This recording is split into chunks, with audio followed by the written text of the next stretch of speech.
Welcome back into the GSMC Sports Podcast as we just finished recapping the Thursday Night Football matchup between the Cowboys and the Giants. And now I want to look ahead here to the remainder of the Week 4 slate in the NFL and talk about the biggest games and biggest moments specifically that could potentially answer some questions for NFL fans this weekend. And one of the probably the number one game that I have circled at this point, at least in the early slate, is how for real are the Vikings at this point, and can they win the NFC North? Because I would hesitate to say that the Vikings are more of a Super Bowl contender than the Packers, but we're now getting to a point here where the Vikings, off to their 3-0 start, now have a chance to sort of roll into Lambeau and make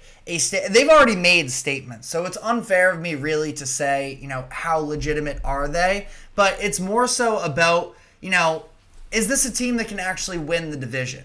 It's been an excellent start so far. Wins against San Francisco and Houston are massive for their resume, but at the end of the day, this is a very competitive NFC North division, and if they can sort of strike while the iron's hot, while they're riding all of this momentum, and while Jordan Love's status is still a little bit to be determined. Now, it seems like, especially just looking at the betting line for this game, the Packers favored by 3, that would sort of indicate that it sounds like Jordan Love is going to play in this game, which lines up with the timeline as well that we were sort of first given when he went down in that injury, with the injury in that game against the Eagles. So it would sort of make sense that Jordan Love is going to play in this game. But that being said, I have a hard time imagining he is going to be at his sharpest. And the Vikings, if you can say one thing about what this Vikings team has been these past couple of years, it is an extremely aggressive defense. And that is under the control of Brian Flores, who, again, sort of is now all of a sudden maybe making a name for pushing himself back into head coaching candidacy this upcoming offseason. I'm sure he'll get at least a couple of interviews, and this is a very talented Vikings defense at this point. Again, I talked about this yesterday on the show. I do feel like Brian Flores deserves a ton of credit for being able to have this level of success with the Vikings defense these past couple of years. I would even more so specifically look at last season in comparison to this year, because I just don't think that people are all that aware of how talented this group is. Now, what I would definitely like to see them have a little bit more of known substances in the secondary, but you look in that front seven with the likes of a Jonathan Grenard and Andrew Van Ginkel, a Blake Cashman, all of these guys that they brought in. Ivan Pace is going to be out for this game, so that's definitely a tough loss for them, but they have some legitimate playmakers on their defense now, and specifically in that front seven where they can bring the heat. And I think that they are going to do so against the Packers this upcoming weekend. And ultimately for the Vikings, like I mentioned, it's not like I view them as a true Super Bowl contender at this point, but it gets a ton easier if they're able to play at home in their dome, especially for the sake of Sam Darnold, who's been great up to this point in the year, but I think it's fair to have some reservations about how great actually is he now. And I think that ultimately, they probably don't view themselves as a Cinderella run, and it will be hard to if they are able to even host one playoff game. Again, NFC North, very tough situation to sort of work your way out of, but I do think that this is a situation for the Vikings where it's a golden opportunity for them to make a statement to that division and continue to gain the high ground moving forward this year in regards to trying to take home a surprise division title. Looking elsewhere in the NFC, after an offensive dud last week, are we going to look at the first 2 weeks of the season of Saints football as an anomaly or as a sign for things to come? Like I mentioned, last week against the Eagles, it was very ugly overall. And I do feel like this is a situation where, especially after losing their starting center, Eric McCoy, that is a name that, not a household name by any means, but is a very important loss to this Saints team that is very reliant on the run game and the play action coming out of that. That the Saints now, they're going to have a game against a tough division rival in the Falcons and a good defense. And I think that we all sort of understood it's not like we can expect 40 points a game out of this Saints team. But last year, this is kind of what they were, is they would have moments of brilliance.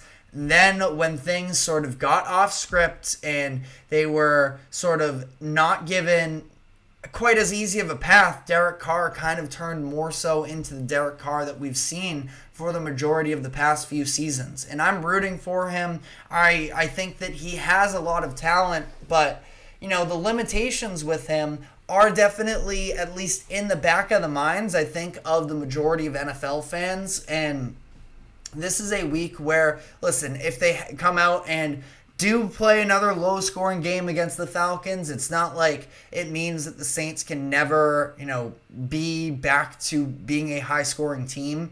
But this is a situation, we were having conversations of, can this offense be elite, one of the top tiers in the NFL? And I am a lot more skeptical on it after last week, after the injury to McCoy, seeing the limitations of Carr and somebody like Rashid Shaheed as well, who was sort of becoming a darling once again, as he does every once in a while when he does, rip off these deep touchdowns that seem to come sporadically through the past couple years. But ultimately, is the Saints offense to be taken seriously on a week-to-week basis, or were they just more a product of their schedule early on? That's something that I am definitely keeping my eye on. Another game here, are the Chiefs done messing around? Because this is a situation where the past few weeks, listen, everybody's discourse around the Chiefs seems to be in one of two places. The Chiefs are the Chiefs that they have been the past couple years, that they are still the best team in the NFL, and everybody else is just sort of, rummaging for their shot to take down the champs. Or there's this other camp now disbelieving in the Chiefs and talking about, they only won because of the refs. They haven't necessarily won a game handedly yet. Both sides have some sort of legitimacy to it. This upcoming week, I think we can get more of a definitive answer. Now, because the Chiefs played three good teams tough in the Ravens, the Bengals, and the Falcons. I know what the records say for those three teams, that none of them have a winning record at this point, and the Bengals are winless even to add on to that. I do still think that those are three quality wins for the Chiefs. Now, if you want to dispute me on it, I don't think that, we're just going to see eye to eye on that, but that's not even important. This is a game against the Chargers that are ravished with injuries. You look on the offensive side of the ball, I think it's very unlikely that Justin Herbert is going to be able to play in this game, dealing with that high ankle sprain, not to mention the fact that both of his starting offensive tackles in Rashawn Slater and Joe Alt are going to be out for the next couple weeks. That I'm sure Jim Harbaugh is chomping at the bit to be able to sort of show the Chiefs that the Chargers aren't going to be the pushovers that they have been in recent years. I just don't think that this is going to be the week for them. Chiefs are currently 7-point favorites, and this is a situation where I think that they have to win convincingly. You look on the defensive side of the ball as well. Joey Bosa, I don't know if we have an exact update on his status for the game, but I believe that I saw he was questionable. Derwin James, their star safety, he is now suspended for a game due to a repeatedly going against NFL rules. I think it's specifically in regards to late hits to the head, things along those lines, but he's going to be out with this game. Bosa is currently listed as questionable, so we're not sure there yet.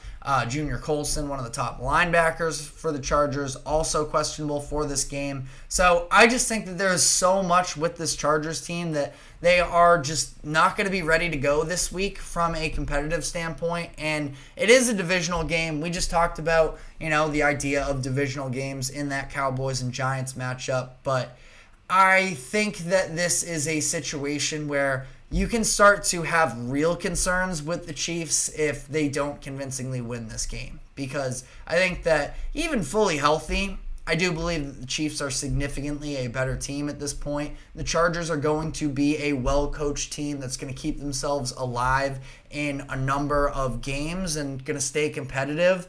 But Kansas City is far better, and they should be able to handle business here. If they don't, then we might have some real problems on our hands if you are in Chiefs Nation. And then the last game, just going to highlight it for the sake that it is going to be an excellent game. Bills versus Ravens on Sunday Night Football. The way that I look at this game, the Bills defense has been able to really overachieve up to this point considering all of the losses that they've had on defense. This is going to be a game where they are going to be put to the test because Lamar Jackson and Derrick Henry last week, were able to sort of muster up the run game necessary to run for over 270 yards against the Cowboys. Now, that is a Cowboys problem to some degree, of course, the fact that they are one of the worst rush defenses in the NFL, but they actually just held fine for themselves against the Giants last night. And the Bills, on the other hand, are going to be without both of their starting linebackers. Got some positive news in regards to Terrell Bernard, who is working his way back, but I still don't think is going to be available to play in this game. So this is a situation where I think that the Bills are really going to be put to the test in terms of, is this early success on the defense sustainable? Or eventually, are the combination of all of these injuries and losses going to catch up with them? So we are going to, let me know what your thoughts are in the comments section. We're going to be continuing on with the preview of games this weekend, and we are going to be handing out our 5 best bets of the weekend. But before we do so, we have to take a quick break. Do not go anywhere. We will be right back.